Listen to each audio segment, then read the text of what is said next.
What's going on, people? Welcome back to Beyond the Surface, and it's a special, beautiful month. Black History Month. Happy Black History Month to everybody out there. Yep, means a lot to everybody. We just want to bring some knowledge, talk about a few different topic points. I know my man Leo did a lot of research for this. This man did some research, how to come correct, and represent. I wanted to get into a little bit of, first things first, the history of Black History Month, man. I haven't really heard about that throughout school or throughout my time going through life, and it was a man named Carter G. Woodson, a black man, and he originally wanted to come up with a week of celebration and commemorating Black history in public schools in the early 1900s. And by 1926 is when it was an official Negro History Week. And it was in the second week of February, and they picked the second week of February because Abraham Lincoln and Frederick Douglass, their birthdays were in the second week of February. So, Abraham Lincoln obviously being a prominent figure for the slavery, releasing slaves and stuff. The emancipation. So he helped free black slaves. He was a huge part of that. Yeah. And we had the abolitionists of Frederick Douglass as well, and huge part of freeing slaves as well through the kind of work and activism that he did. So, but he didn't want it to be about just these two men anymore, celebrating their birthdays, because a lot of people would just celebrate on their birthdays and not really know the history of the men's lives. What it actually means, the deeper meaning of it. Yeah, exactly. So he wanted to, he thought it was more so about the people rather than just two great men. And he respected them and everything like that and everything that they did, but he wanted it to be more so widespread, and then by 1960, it became Black History Month. The whole month. Yeah, that's fantastic, man. And I feel like it's definitely something that I'm glad, personally, that it happens, just because you need to shed more light to everybody, you know what I mean? Especially Black history, that's deeply rooted culture with America.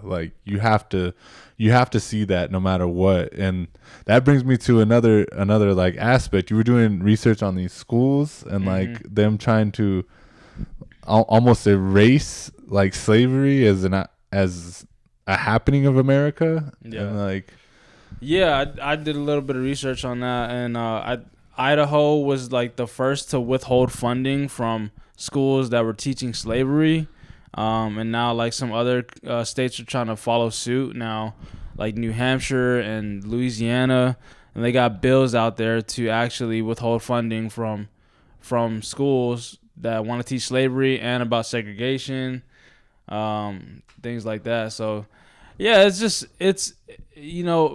Black History Month it's a beautiful month, and it's a celebratory thing, but it's also it's a reminder of all the great history, but it's also a reminder that we need to you start seeing things like this and paying more attention, that we have more work to do, a lot more work to do. Yeah, and it can't be swept under the rug. It's just something that we got to continuously grow and move forward as a people, all together. Yeah, do better. Yeah, there is no American history without Black history, because a lot of stuff was built on the back of slaves. Yeah, it's true. People that didn't even get their chance to say anything or get paid or any sort of aspect of that, just free economy at that time. And it's terrible, but it's definitely something you have to know and acknowledge, because even the people you guys are supposed to have land, if you think about it. Even whenever you're freed, that's what the North promised, was you guys get land, and I think it was a donkey or a sheep or something. Yeah, that's the way the quote went, and they just erased that too. They're everything's fine. How do you feel about? That's a little outdated. I don't want no donkey or sheep. I want a car or something. I'll give you a car. Yeah. Equal terms as far as reparations, and that's in that sense. It makes sense. But I don't know. What would you want? What would I want? Yeah. I would take definitely. For reparations, I would take some land and do something with that. But that's in that time though. Yeah, in that right now, time. what's useful for me Yeah. would be like resources. So like that's a tough one because I think reparations are. It depends on what kind of time you're in. You know what I mean? Yeah. I'm trying to think what would The be individual useful for today. this time. Yeah. Today's time. Yeah. What is the same measurable? I guess like the miserable compensation, and I understand that, but like, and that's another fact that you can't say that you guys weren't put behind as far as everybody else in the class.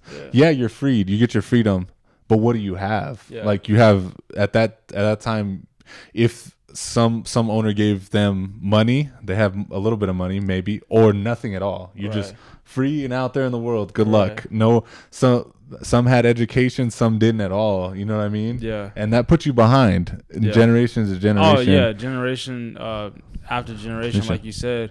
And so once they were freed, it's where did we have to go? You know, like we had no community built, no society built. We were just literally coming off of plantations, you know what I mean? Just trying to, and that's when they had like sharecrops. Like they would still be on the plantation, just getting a small portion of money that was barely enough to feed yourself. Exactly. You know what I mean? Exactly. Yeah, and it's terrible, and I feel like you can't sweep that under the rug. No matter what, as a country, we can't even attempt to think about sweeping that under the rug, because how else do we move forward? It's the same thing as the atrocities of like Germany. They at least bring it up. They know that like how they treated that specific Jewish community.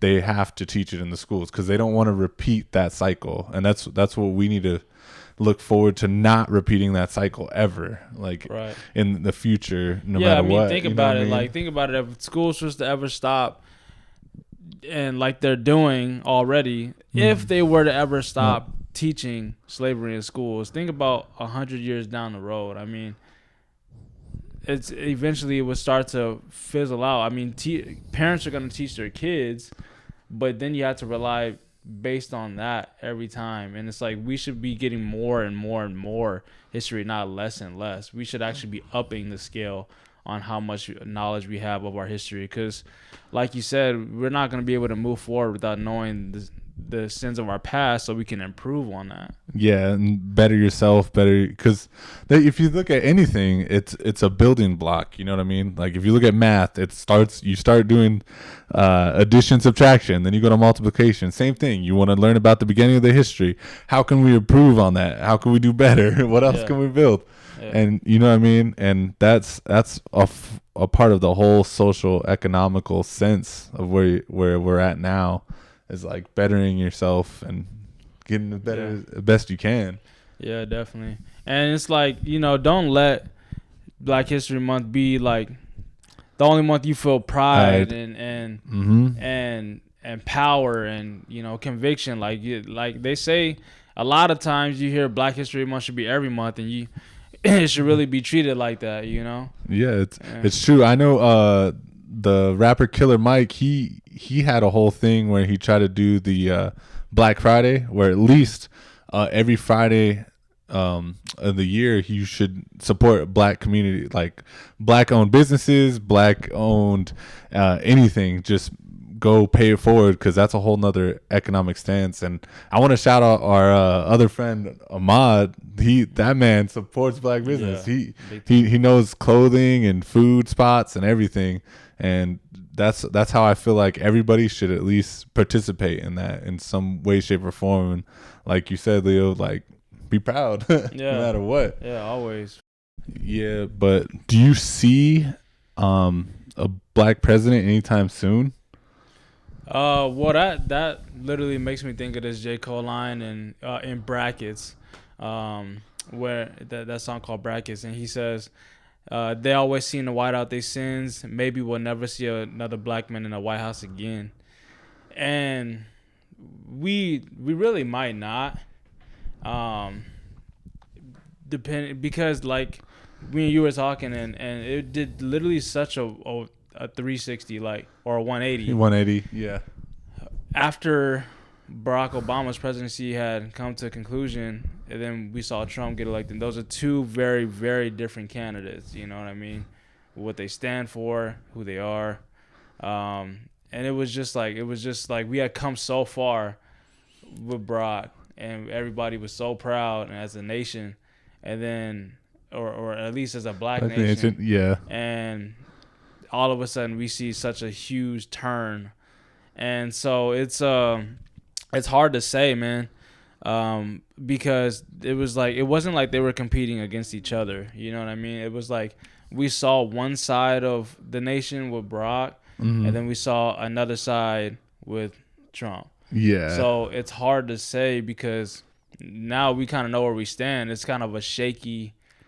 It's a very shaky ground. Like people are more outspoken, either one way or another, and I think it was a little appalling, like the uproar that was so much for Trump, like it was Trump or get out or like that kind of stuff. And granted, he was only there. What was he, like 4 years? Or he didn't get reelected. Yeah, he didn't get reelected. But like to show that our like America has that side still shows that we need to teach the history of this. Like how extreme does it have to go to where like people promote violence in a sense and like are okay with like, I get it, like people will have their opinions, like have your opinions, but don't promote violence or like hurting people or like extremism. I mean, we should be past that, beyond that, and it should never have come to terms with that in the first place.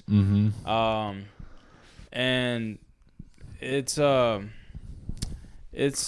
something that we need to, like you said, take a look at, remember our history, how far we come. But also what you said, what I thought was interesting was like it was outspoken both ways. You know what I mean? Like you had people that were really speaking in a sense like, yes, we can. I remember that slogan for Barack. And then like with Trump, it was just like outspoken in a way that was, I'm right, you're wrong. Yeah, like sense. The "Make America Great Again" type quotes, and you're like, again, like it's not great right now. Like I didn't understand what didn't make us great, or like what at that time. And it felt like it had like some sort of undertones with it, and it's unfortunate, but like the way that people came out and supported that, I didn't understand it my whole time.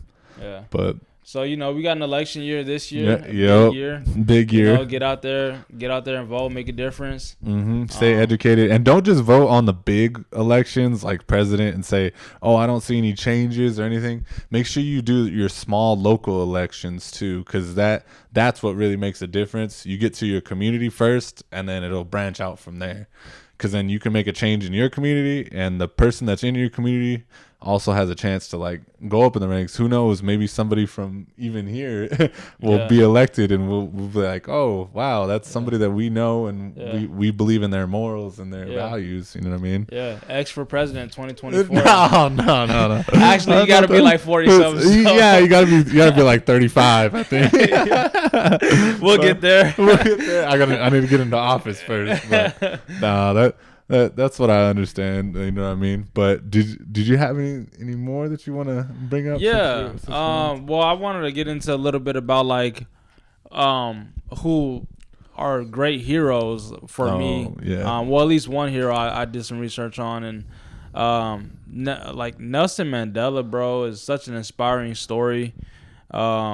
His story was if you don't know, there was apartheid in South Africa, and apartheid was basically racial segregation, and that started officially in 1948. It started in 1948.